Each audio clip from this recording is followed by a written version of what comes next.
지난 시간에 이어서 2016년도 10월 달에 시작했던 문제 보도록 하겠습니다.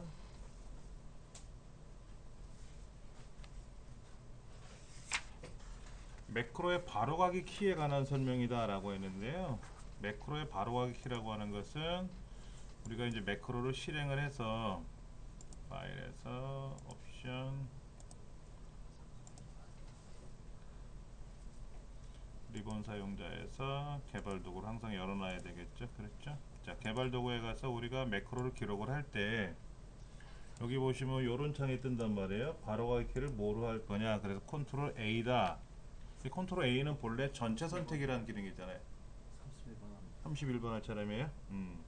몇 가지 더 설명드릴게요. 매크로 문제가 나오면 우리가 가장 중요시 여겨야 될 게 뭐냐 하는 거를 좀 알아보려 그래요. 자, 매크로에서는 수정할 수가 있어요. 매크로 명령도 수정할 수 있고 바로가기도 수정할 수 있고 설명도 수정할 수 있고, 그리고 대문자, 소문자, 영문자만 지정된다라는 거. 항상 이게 매크로 하면 나오는 문제 패턴이에요. 바로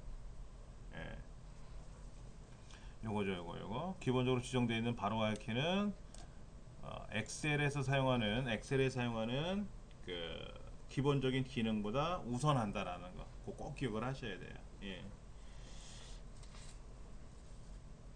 31번이요? 오케이, 그러면 31번 가봅시다요.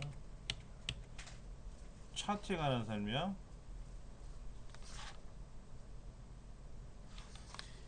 차트 요거는 방사형이죠. 차트가 지금 이렇게 가운데를 기준으로 해서 좀 펼쳐졌지 않습니까? 그러니까 데이터 계열에서 여기서는 지금 옳지 않은 거 고르는 거잖아요. 중심점에서부터 외곽으로 펼쳐지는 방사형이 나온 거고요. 그래서 여러 데이터 계열, 개발부, 총무부, 영업부 이런 부서별로 해가지고 각각의 점수들이 어떻게 많이 펼쳐지는, 이 빨간색 같은 경우는 어떻게 되나 보세요. 빨간색은 파란색은 개발부 쪽이 좀 약해 보이고요. 빨간색은 영업부 쪽이 세 보이죠. 삐죽 나가 있어요. 총무부도 세고요. 근데 관리부가 빨간색은 어떨까요? 외국어 점수가 작지 않습니까? 이렇게 거리 가운데서부터 좀 거리가 좀 그렇잖아요. 그렇죠. 그리고 지금 자격증 점수는 어때요? 자격증 점수는 전반적으로 다 작아요. 안에 있지 않습니까? 안에 고과 점수하고 외국어 점수는 나름대로 4개 부서가 펼쳐져 있는데 자격증 점수는 좀 낮아요. 그래서 비교할 때 많이 사용하고요. 예. 각 계열마다 축을 갖고 있고요. 여러 데이터 계열에 있는 숫자 값 사이의 관계를 보여준다? 관계를 보여주는 건가요? 그건 분산형에 관한 얘기를 하는 거죠. 분산형. 계열이 여기 있어요. 부서별로 이렇게 점수가 나와 있는데 그 값 사이의 관계를 보여주는 거는 없죠. X좌표, X축하고 Y좌표로 간다는 건 뭐예요? 일반 평면에서 가로 세로 좌표가 그려지는 거잖아요.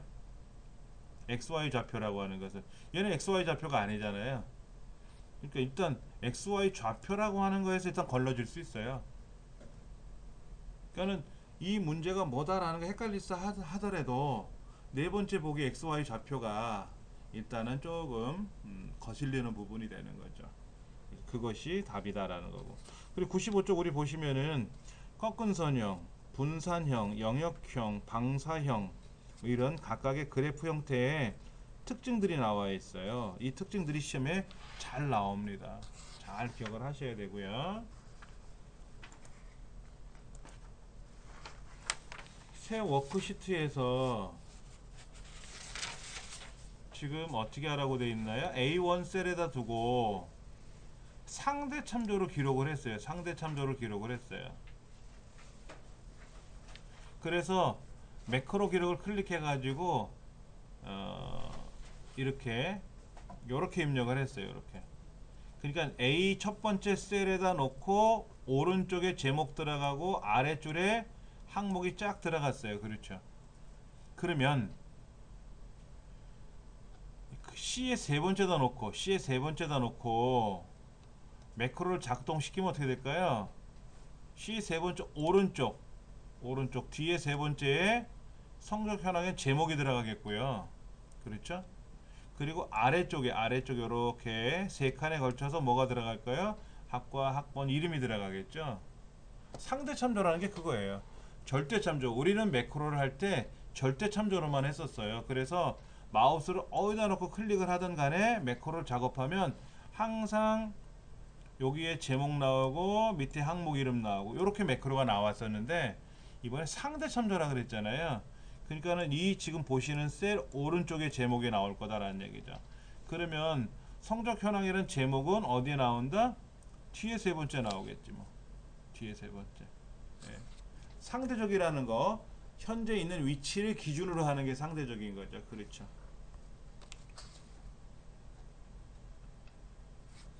이건 뭘까요? A의 두 번째부터 B 여덟 번째 이렇게 들어갔어요. 그렇죠?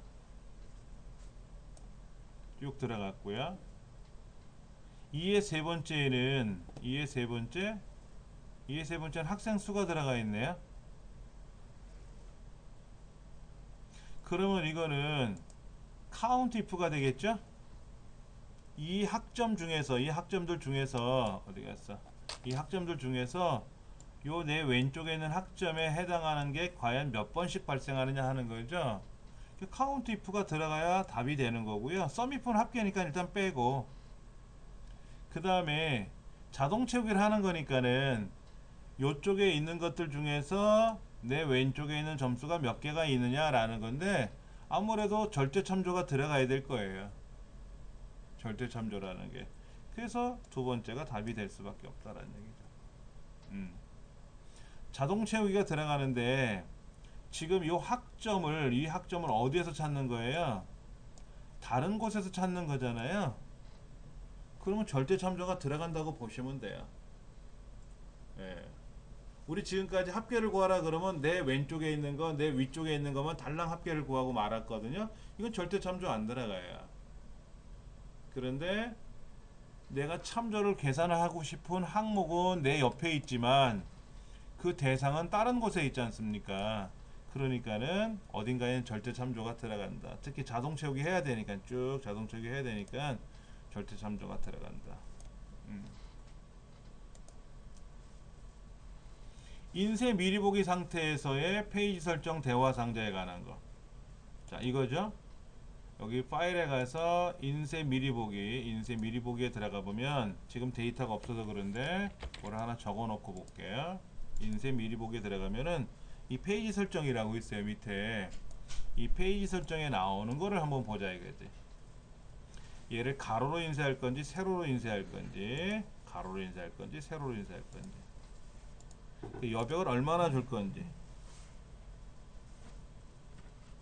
여백을 얼마나 할 건지.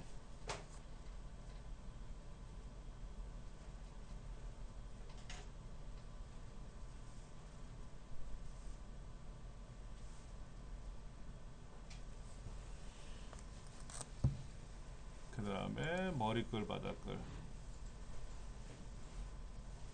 시트, 이 시트 쪽에도 좀 보셔야 돼. 한번 볼까요? 문제를 어떻게 나왔나? 96페이지 34번 보는 겁니다.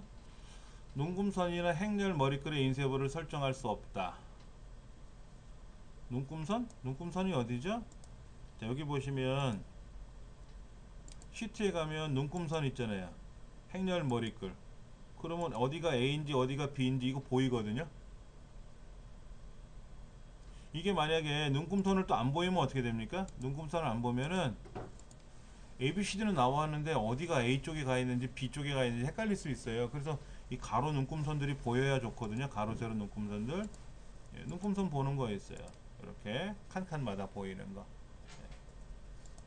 그 다음에 셀에 설정된 메모를 인쇄할 수 있어요. 어디?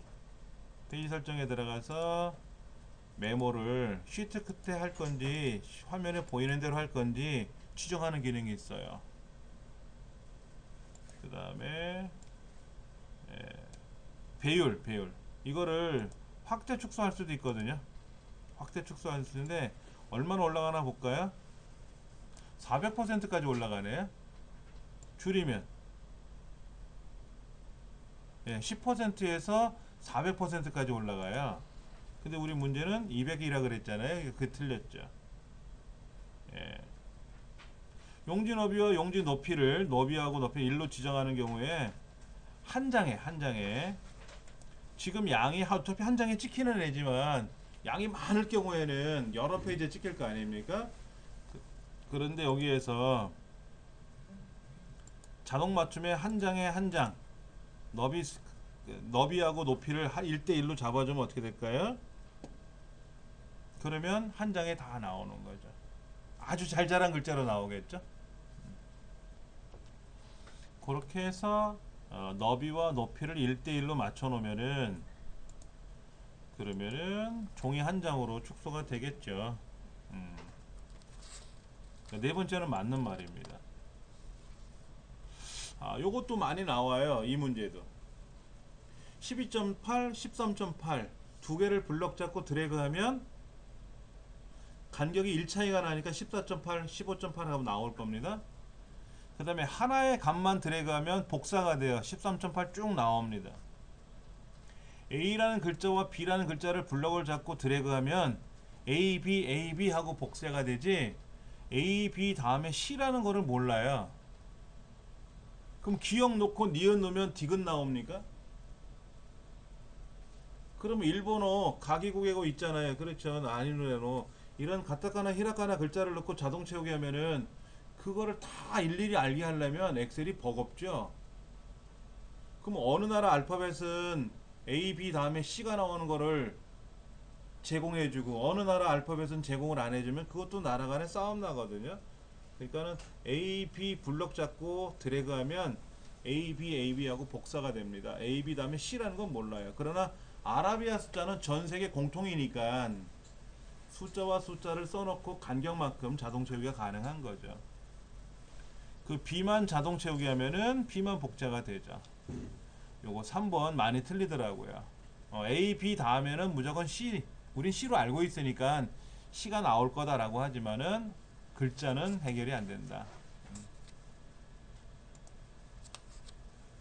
36번에 화면 구성.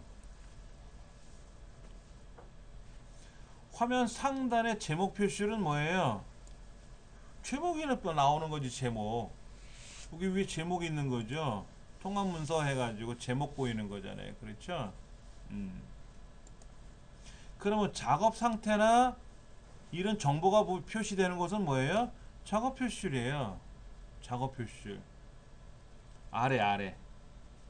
여기 보시면 제일 아래 제가 블럭을 잡거나 그러면 여기서 어떤 거를 지금 데이터가 없어서 그렇지 숫자를 집어넣으면 이 숫자를 블럭을 잡으면 밑에 평균이 얼마고 개수가 몇 개고 합이 얼마다라는 거 몇 퍼센트 이런 걸 보여주는 공간이 있거든요. 아래쪽에 여기를 우리는 작업 표시줄이라 그래요.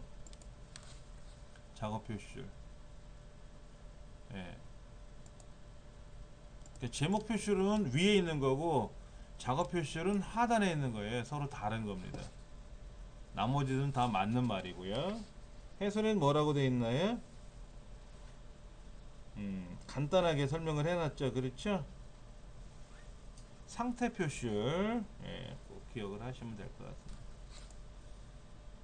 판매 관리표에서 수식으로 작성된 판매액의 총합계가 원하는 값이 되기 위한 판매 수량을 예측하는 데 가장 적절한 데이터 분석 도구는 뭐냐요? 우리가 총 합계가 원하는 값이 되기 위한 판매 수량을 예측한다 그랬어요. 자, 수량하고 단가를 곱하면 합계가 나오죠. 그렇죠. 그럼 수량을 입력하거나 단가를 입력하면 합계가 나오는데 역으로 판매 수량을 예측한대요. 그럼 목표값 찾기 밖에 없습니다. 목표값 찾기 밖에 없어요. 예. 이때 합계가 판매 수량이라고 하는 거를 참조해서 계산한 수식으로 들어가 있어야 되겠죠. 그렇지 않으면 목표값 찾기를 못하는 거죠. 자, 이건 뭘까요? 8월 2일, 8월 2일, 8월 2일, 8월 3일, 8월 3일 8월 2일짜리가 두 번 있고요. 8월 3일이 두 번 있어요. 그리고 판매 코드도 AA가 있고 BB가 있고 CC가 두 번 중복되네. 그렇죠. 그리고 여기 뭐라고 했습니까? 중복된 항목을 제거하래요. 연도가 같은 것끼리 중복 제거하래요. 연도만. 코드는 아니고. 그럼 8월 2일이 3개니까 2개는 사라지겠네요. 8월 3일이 2개니까 하나는 사라지겠네요. 그럼 남는 건 뭐죠? 8월 2일 날짜에 하나 남고요. 위에 거. 그 제일 위에 거만 남아요. 8월 3일 거 하나 더 남고요. 그러니까 유지되는 행은 두 줄이죠. 두 줄. 네, 두 줄만 남겠죠.